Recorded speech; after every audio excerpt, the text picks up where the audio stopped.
The moment I was given a second chance at life, my very first action was to take my new pet dog to a place where it could have puppies. This was because in my previous life, my adopted sister, Sophie, was dying from a severe blood illness. However, her brother and my fiancé, who both seemed to adore her, showed no concern for her grave condition. On the day I turned 18, my brother presented me with a small white poodle puppy. My fiancé gave me a necklace with a white stone charm meant for good luck. Just 1 month later, I made a horrifying discovery. My mind had been transferred into the body of my pet dog, and my own body was now controlled by Sophie. While trapped, I watched as Sophie took a metal poker from the fireplace and repeatedly stabbed at my human body, which was no longer mine. My brother and my fiancé then helped her, using knives to skin my dog body, the body that now held my soul. They chopped my flesh into small pieces and cooked it all in a large pot, making a flavorful stew. After I was dead, I saw Sophie and the others sit down to eat the stew. Sophie laughed and called me a fool, saying that I deserved it for trying to take her man. It was only then that I understood the truth. Sophie's soul had been inside the poodle all along. She was simply waiting for me to wear that special necklace for a month, which would allow her to steal my body and be reborn in my place. My death was filled with rage and a sense of injustice. When I opened my eyes again, I had returned to the very day my brother gave me that poodle. This time, I didn't hesitate. I took the poodle straight to a breeding facility. I instructed the owner to have her mate with as many dogs as possible. I wanted that female dog to give birth to 10 puppies. After my birthday celebration had ended, my brother Alex and my childhood friend Mark finally showed up late. Alex looked apologetic. "Clara, my dear, I am so sorry. I was held up with an urgent matter at the office and couldn't be here for your party. This is your gift from me. I hope you like it." As he spoke, he held a pure white poodle out to me. My fiancé, Mark, stood beside him, praising the gift. "Your brother went to great lengths to find this special dog for you. This little poodle is a champion show dog and was very expensive. It shows how much he was thinking of you." Hearing Mark's voice sent a shock through me. It was real. I had truly been reborn. At the same time, the sight of that white poodle filled me with terror, and I instinctively backed away. Alex thought I was just angry with him for being late, so he took a couple of steps closer, holding the little poodle out. "Look, Clara, isn't this little dog just adorable?" His eyes were full of warmth, but I was so scared that I reached out and shoved the dog away. The poodle yelped when I pushed it, letting out a sharp woof woof. Seeing this, my fiancé immediately turned to shield the small dog. Alex's expression hardened and his brow furrowed. He scolded me angrily. "Clara, you are being completely unreasonable. This is a gift I chose for you with great care. Don't be so ungrateful." These two traitors. Sophie had already been turned into a dog, yet they were still so protective of her. At that moment, I collected myself and forced a faint smile. In my past life, my brother had found a girl who he claimed was an orphan and insisted that my parents adopt her. That girl was Sophie. From that day on, Sophie lived in our home, sharing everything with me. She quickly charmed my parents, and even my fiancé, Mark, began to prefer her company. He would often criticize me, telling me I wasn't half the person Sophie was. Later, Sophie was told she had a fatal blood disease and was close to death. My brother and Mark knew about her condition, but they acted strangely calm. They told me Sophie had been sent to another country for treatment and then never spoke of her again. To make up for their past distance, my brother and fiancé started giving me expensive gifts. For my 18th birthday, I had always wished for a dog, and my brother got me the white poodle. I was overjoyed at the time, but the little dog seemed strange. In front of other people, it was perfectly well behaved. But whenever we were alone in a room, the poodle would become incredibly aggressive.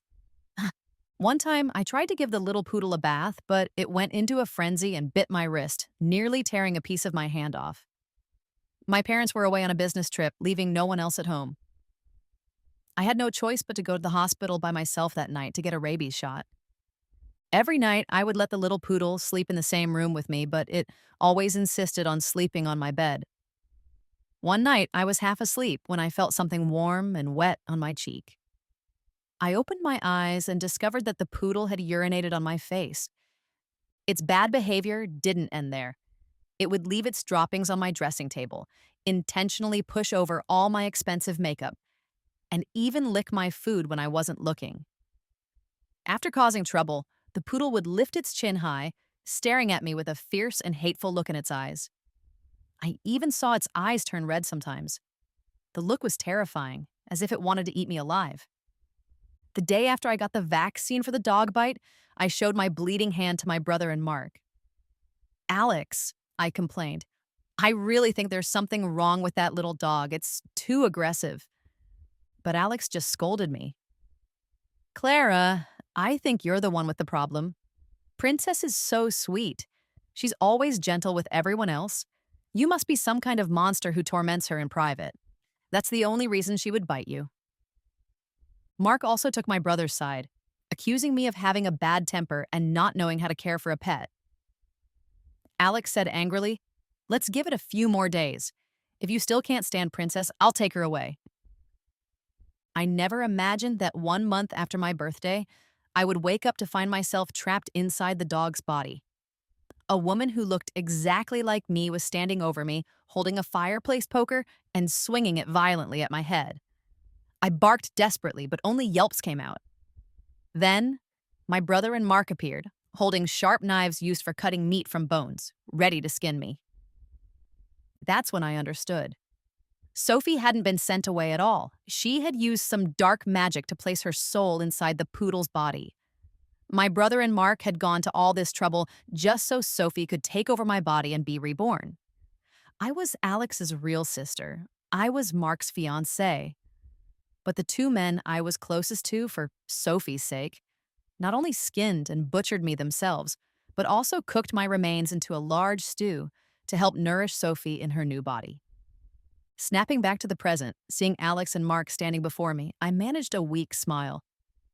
"Big brother, Mark, I'm so sorry. I was just so surprised and happy. That's why I accidentally scared the little dog. She is so adorable. Thank you for your gift, brother." As I spoke, I took the little poodle into my arms, then, secretly, I gave it a sharp, hard squeeze. The poodle let out a piercing shriek. I frowned, pretending to be confused. "Is this dog unstable? Why does it bark so loudly for no reason?" My brother, feeling sorry for the dog, quickly took her from me. "It's because you're clumsy and don't even know how to hold a pet properly. I'll take Princess upstairs and put her on your bed." As he turned, my brother gave Mark a meaningful look. Mark immediately pulled a stone pendant out of his pocket. The pendant was a simple, flawless white circle. "Clara, this is the gift I got for you. This lucky charm is very special. We're going to be married soon. I'll help you put it on. You must promise not to take it off." Mark stressed that I had to wear the charm every single day until our wedding. As he spoke, he eagerly tied the charm around my neck. I reached up and touched the stone. It was ice cold and sent a chill through my body. In my past life, my brother gave me the poodle, and Mark gave me this charm. I guessed that the charm was the key to how I had switched bodies with the poodle. On the surface, I said nothing and went back to my room. Inside, the little poodle had already made a complete disaster. There was a yellow stain of urine on my pillow, and all the makeup on my vanity had been smashed onto the floor. In the cup I usually drank water from, there was a pile of dog droppings floating in the water. Without a word, I grabbed the little poodle by the scruff of its neck and slapped its head more than a dozen times. The poodle yelped with each slap. I glared at the creature. "You little monster! If you ever make a mess like this again, I'll skin you, break your bones, and cook you into a stew." Ugh! The little poodle seemed terrified by my outburst. It whimpered a few times, its eyes showing a hint of fear. Just then, my brother and Mark burst into my room. My brother snatched the poodle from my grasp. "Clara, you've gone too far. How can you hurt Princess? She's just a little dog. I heard her crying from downstairs. You're so cruel to a tiny animal. You're barely human," my brother yelled, his eyes red with anger. I pointed to the shattered makeup on the floor, the ruined bed, and the feces in my teacup. "What do you mean I'm bullying a dog? Look at what this beast has done. Alex, if you care about this dog so much, why don't you eat its droppings? As I spoke, I picked up the teacup and pretended I was going to force it into his mouth. My brother's body went rigid with fear. He turned his head away desperately and knocked the cup out of my hand, sending it crashing to the floor. "Oh, Princess is just new to our house," my brother said, trying to calm me down.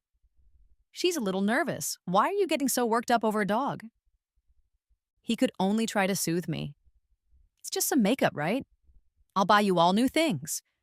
And your bed sheets and comforter. I'll buy you 10 new sets, all made of silk.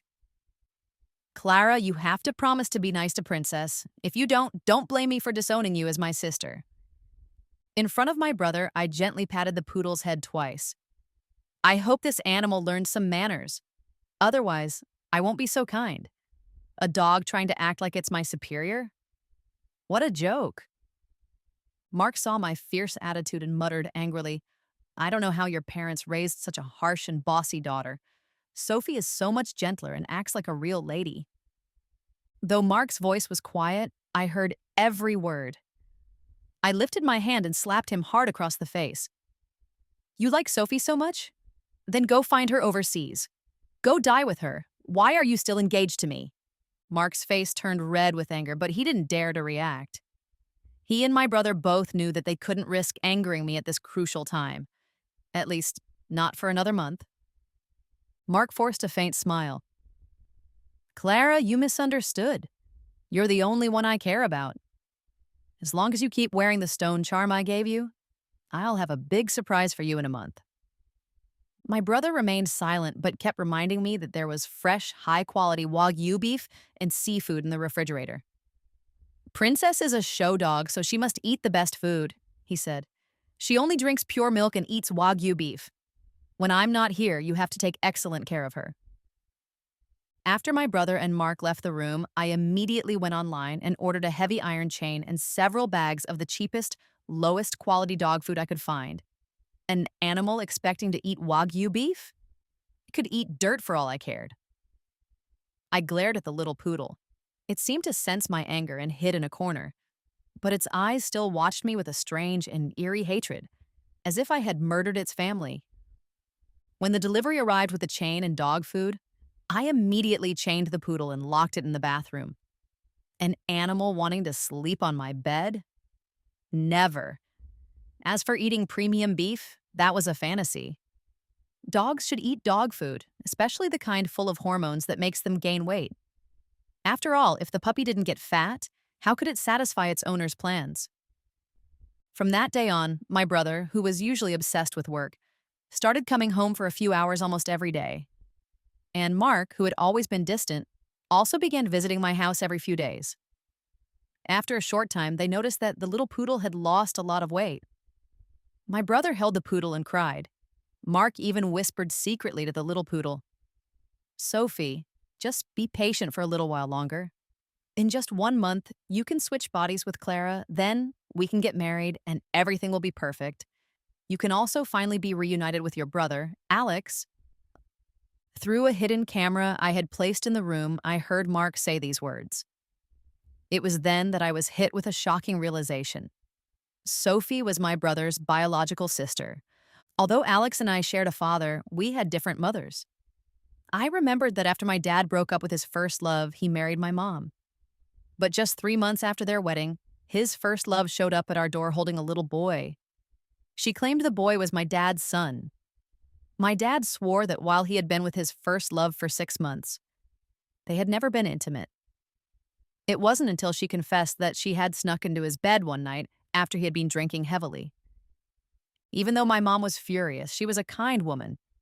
She agreed to a paternity test for my dad and the little boy. The results confirmed that the boy was indeed my dad's biological son. My mom generously took the boy in and raised him as her own. That boy was Alex. After that, my dad's first love was never seen again. Could it be that Alex had secretly found his birth mother and then brought back his other half-sister, Sophie? My mind was racing. I saved the surveillance video to my phone and decided to hire someone to investigate. Even though my brother and Mark saw that I wasn't treating the poodle well, They didn't dare say anything directly. My brother just kept giving Mark looks, signaling him to be patient. As long as the 1 month period passed, their grand plan could succeed. Of course, I wasn't going to just wait around. I secretly contacted a friend and had them make an identical copy of the good luck charm. I took the original charm, wrapped it in gold, and had it reshaped into a square Buddhist amulet. I also took the opportunity to contact several breeding kennels until I found one that was very poorly run. This place kept over 100 stray dogs. All of them had skin diseases and red, angry eyes, looking like they were rabid. The dogs were a mix of males and females and were kept in terrible conditions, tortured until they were just skin and bones. I asked the kennel boss how much it would cost to have a dog bred. The owner was a large, bald man. Seeing my expensive clothes, he gave me a ridiculously high price of $30,000. I smiled calmly and transferred $50,000 to him without blinking. Then, I showed the kennel boss a picture of the little poodle. This is the dog. She's a valuable show dog. I need you to find a way to make her have as many puppies as possible. Breed her until she can't be bred anymore. Ideally, I want her to have 10 puppies in one litter. Is there a way to do that? The bald boss pointed to the hundreds of wild-looking dogs in the kennels. We have plenty of male dogs here. Getting her to have lots of puppies won't be a problem, but a little poodle like that is small. I think we'll need to give her some strong medicine. As he spoke, he handed me a bag of pink powder. This is the most powerful animal stimulant we have. Just give this to the poodle and I guarantee she'll be full of energy. Then bring her to my kennel for just 1 day. I promise she'll get pregnant. I took the stimulant and went home feeling pleased. I decided to cook a special meal, a piece of A5 Wagyu beef. My brother was always telling me to feed the poodle well, so I thought I should grant his wish. As I fried the steak, I poured a large amount of the pink stimulant powder into the pan. The powder mixed with the smell of the butter, creating a strange, curry-like scent that filled the kitchen. After the steak was cooked, I set it aside to cool. I had just sat down at the table with a glass of water when I noticed a sharp, foul smell coming from my cup. As I brought it closer to my mouth, I saw faint yellow streaks on the rim. I knew instantly what had happened. The little poodle must have snuck out and urinated in my water cup again. But I was sure I had chained the dog in the bathroom that morning. How did it get out? Just then, a figure I didn't recognize appeared behind me. Oh, you must be the young miss of the house. I'm the new hourly helper your brother hired. My last name is Gable. You can just call me Mrs. Gable. Mrs. Gable? In my past life, around the same time, my brother had hired an hourly worker claiming she was there to take care of me since my parents were away on a long business trip. We had a nanny before, but she had suddenly quit for no clear reason. After she left, I was all alone in our huge house. I preferred the quiet, so I didn't hire anyone new, just occasionally called a cleaning service. In my first life, it was on this very day that my brother brought Mrs. Gable to the house, saying she would work 5 hours a day to cook for me and manage the house. But Mrs. Gable was a terrible cook, and her cleaning was lazy. She never properly washed my clothes, leaving stains on them. The one thing she did with great care was walk the dog and prepare special meals for it, like different kinds of beef and even pork bone broth. Back then, I never suspected anything. But now, looking closely at this Mrs. Gable, I saw that her eyebrows looked a bit like Sophie's. She also had a pair of faint dimples on her cheeks, which were identical to Sophie's. Dimples are often inherited. Could there be a connection between this woman and Sophie? As I considered this, I kept my thoughts to myself. I nodded slightly and asked her, "Did you happen to see the dog I chained in the bathroom?" When I mentioned the dog, a look of pity flashed in Mrs. Gable's eyes. I saw her. I felt so bad for the little thing, so I unchained her. Princess is playing in your room now. I didn't say anything more, just told Mrs. Gable to finish cleaning the dining room. Then I took the steak upstairs to my bedroom. As I expected, my bed sheets and comforter were covered in dog droppings and urine again. Some of my expensive dresses had been chewed up by the little beast and were stained with yellow pee. Today, the poodle's fur was clean and shiny. Clearly, it had just been given a bath. Seeing the mess, my first reaction wasn't anger. Instead, I placed the steak in my hand down in front of the animal. "Here, you beast!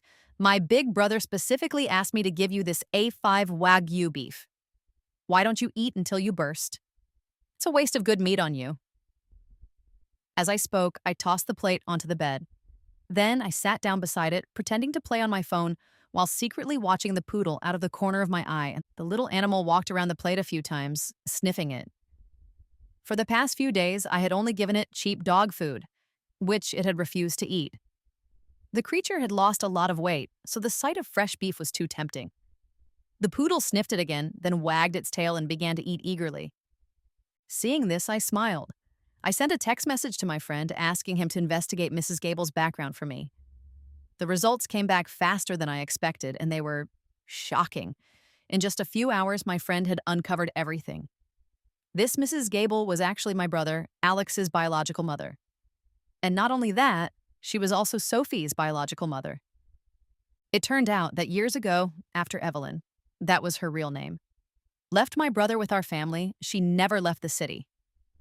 She got a job in a factory and married one of her coworkers.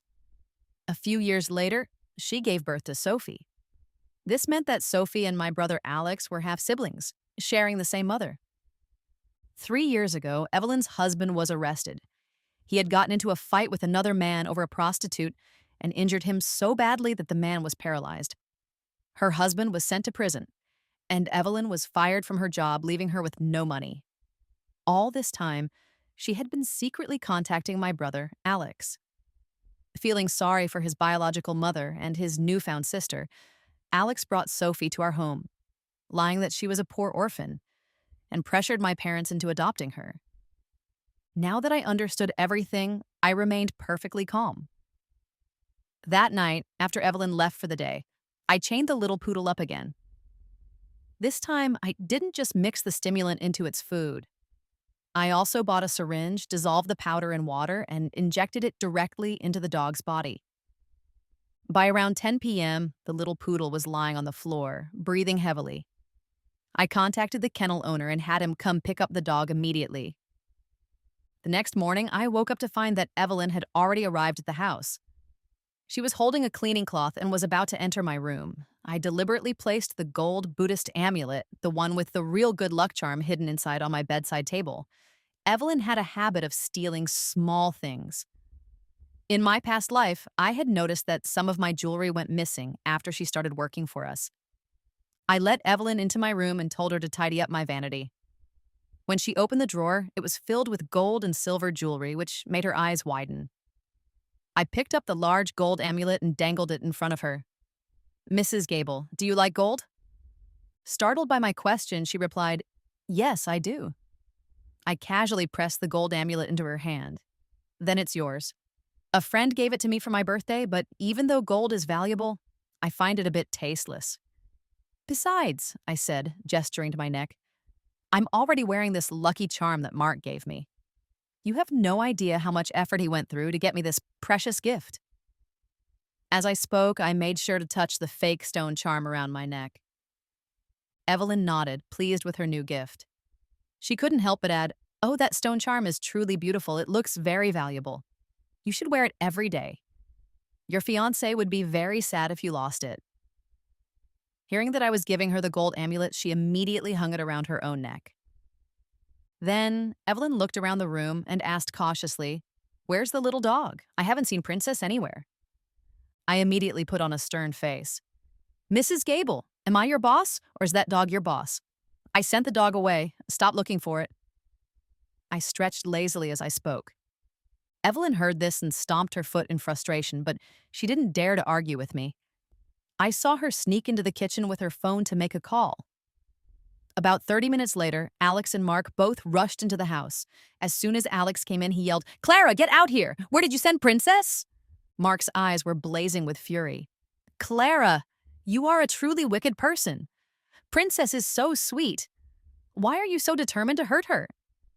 The more frantic they became, the more I wanted to laugh. I sat down on the plush sofa and said casually, "It's just an animal. Why are you both so worked up?" Alex grabbed my wrist and glared at me. "Tell me right now who you gave Princess to." I shrugged my shoulders. "I ate her, skinned her, cut her up, and cooked her into a stew." A playful smile spread across my face. When Mark heard this, he looked so horrified he nearly fainted. Alex, however, was smarter. He knew I didn't eat dog meat. Clara, stop playing games. If you really don't like Princess, I'll come get her in a few days. Just tell me where you sent her. I parted my lips slowly. Since she's a female dog, and a valuable one at that. Of course, I wanted her to have lots of babies. Princess is at the kennel out in the suburbs. I imagine she's a mother by now. Hearing my words, Mark's eyes rolled back in his head, and he almost passed out. Evelyn was even more distraught, with tears streaming down her face. Alex was the only one who kept his composure. He immediately ran out of the house, got into his car, and sped off towards the kennel. But I had paid the kennel owner well.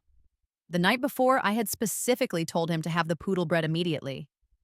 Of course, I wasn't going to miss the show. I got in my own car and followed Alex. Mark also drove, taking Evelyn with him.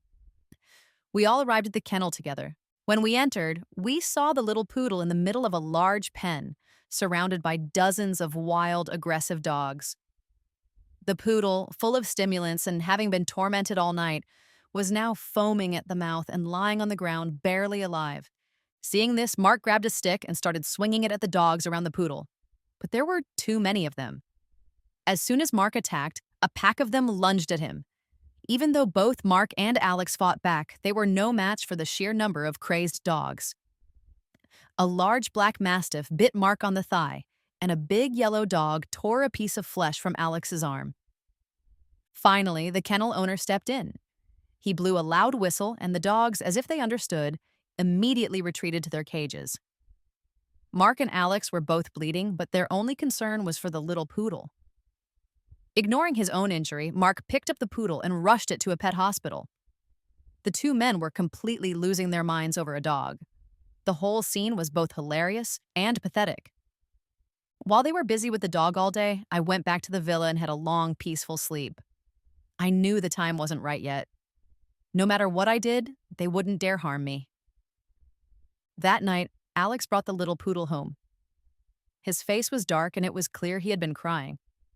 He must have hated me intensely by then, but he still controlled his anger. He spoke to me in a low, tense voice. "Clara, I'm warning you. Don't cause any more trouble. Just take care of Princess for 1 more month, and then I will send her away. You are forbidden from taking her to that kennel again. If you do, I swear I will kill you." I raised my eyebrows. "It's just a dog. If you don't trust me with her, then take her away right now." But Alex roared like a wild animal. "No!" It seemed my theory was correct. For the body swap to work, not only did I have to wear the charm for a month, but Sophie also had to stay close to me for that entire time. An idea immediately formed in my mind. "Oh, well, didn't you hire an hourly worker? Starting tomorrow, give Mrs. Gable more money and have her move in with us. From now on, she can be in charge of taking care of Princess full-time." Hearing my suggestion, Alex finally let out a breath of relief. The next morning, Evelyn moved into our house with the sole responsibility of caring for that little animal. She truly treated that creature like her own daughter, giving it baths, brushing its fur, and even tying a cute pink bow around its neck. In what felt like the blink of an eye, a month had passed. Early that morning, Alex and Mark burst into my room. Mark ran to my bed and hugged me tightly. "Sophie, it worked. It finally worked. You're finally back with me. This is wonderful, Sophie." At that moment, I rolled my eyes at him. Then I shoved him away and slapped him hard across the face. "You creep. What is wrong with you, Mark? I'm warning you. We may be engaged, but we are not married yet. Don't you dare touch me like that." Hearing my voice, Mark's expression turned to one of pure horror. "You're Clara?" I twirled a piece of my hair around my finger. "Of course. Who did you think I was? Your mother?" Mark and Alex exchanged a shocked glance. Mark muttered, "How is this possible?" Alex grabbed Mark's arm and whispered, "Don't tip her off yet. Maybe the time isn't right." Hearing this, Mark glared at me fiercely. He suddenly tore at the collar of my shirt until he saw the stone charm still hanging around my neck. Only then did he seem to relax. The two of them then walked out of my room, I got dressed, eagerly waiting for the real show to begin. The first thing they did after leaving my room was go to the maid's quarters to see the little poodle. I even noticed that Mark had a rope tied around his waist. He was so ready to get rid of me that he had come prepared. But when they reached the maid's room and pushed the door open, Evelyn jumped out with a joyful expression. She leaped right into Mark's arms. "Mark, my love, we did it! It finally happened!" Evelyn held up a bloody hook. Her face was twisted with a wicked glee. "We finally succeeded. This morning, I woke up and found that I could speak like a person again. I have hands, I have legs, and I've already dealt with that beast." She pointed back into the room. "That little monster. When I woke up, it still dared to bark at me. I used this hook to smash its head and gouge its eyes out." Evelyn chattered on excitedly, completely missing the looks of stunned horror on Mark and Alex's faces. David finally pushed her away. "You old woman, what are you doing?" "Old woman? What old woman?" Evelyn was completely confused. At that moment, Alex was the first to understand. He rushed into the maid's room and saw the bloody, lifeless poodle on the floor. He let out a soul-crushing scream. "Mom!" Hearing Alex call her mom, Evelyn was also stunned. She ran to the bathroom and looked at her reflection in the mirror. When she saw her own face, the person who was now Sophie was completely aghast. How did I turn into my mother? What is happening?" At that moment, standing at the top of the stairs, I felt like laughing hysterically. I clapped my hands for them in mock celebration. "Oh, Mrs. Gable, I thought you loved Princess so much. Why would you kill the poor animal? And brother, you are truly something else. Calling a female dog mom? Were you perhaps born from a dog?" Seeing the situation, they finally understood that I had tricked all of them. David shook his head in disbelief. "How is this possible? That lucky charm?" I pulled the stone pendant from my neck and threw it at them. "You mean this piece of junk? The thing around my neck is just a cheap rock. Couldn't any of you tell? As for the real one, I wrapped it in gold and gave it to your dear Mrs. Gable." At that moment, Evelyn, or rather Sophie, collapsed on the ground, crying hysterically. "You can only switch lives once. Am I going to be stuck in this old body for the rest of my life? Clara, I'm going to kill you. This is all your fault." Alex was so overwhelmed with grief and rage that he vomited blood. After all, his biological sister had just brutally murdered his biological mother, who had been trapped in the poodle's body. The three of them charged up the stairs, ready to kill me. Just then, I clapped my hands lightly. Several large men in black suits immediately rushed out from where they were hiding in my room. These were bodyguards I had hired in advance. The bodyguards were professionals. In a matter of seconds, they had Alex, Mark, and Evelyn pinned to the ground. Even so, Alex laughed like a madman. "Clara, you won't be happy for long. Let me tell you, your parents are about to die. The entire Sterling Corporation is under my control now. I am the only heir. The day I officially take over, I will kill you myself to avenge my mother." Just then, a stern voice came from the front door of the villa. "Alex, who did you say you were going to kill?" The person who spoke was my father. It turned out that Alex and Mark weren't just plotting against me. They had also planned to get rid of my parents.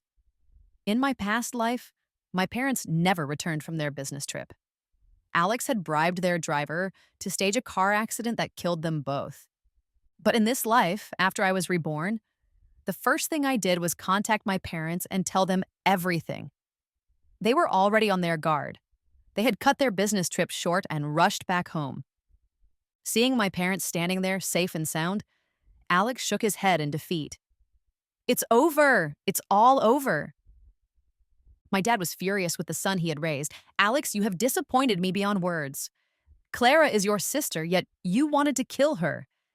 Her mother and I have given you so much over the years, and you repay us by trying to harm us."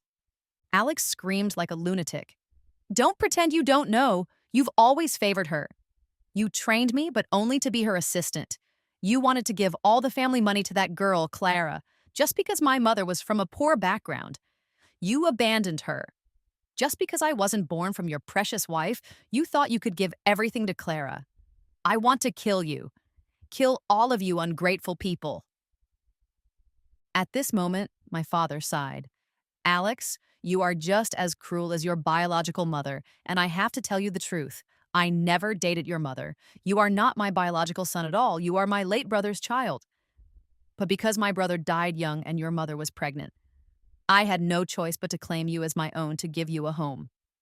Hearing my dad's words, Alex screamed, "No, that's impossible. It's not true." My dad was completely done with him and ordered the bodyguards to throw him out of the house. As for Mark, his family's business had always depended on our company. All my dad had to do was make a few calls, and in less than a month, their family declared bankruptcy. Mark's entire family ended up homeless and begging on the streets. As for Sophie, although she had taken over Evelyn's body, Evelyn was old and already sick with cancer. Within a few months, Sophie died in the hospital. Soon after, I received my acceptance letter from a top university overseas. I planned to study finance so I could take over the family business when I returned. And as for that dead dog named Princess, which held the soul of my enemy's mother, I eventually had it cooked into a flavorful stew. But I would never eat dog meat in this life. I sent the stew to the kennel, original soup, original food. I let those wild dogs finish every last bite.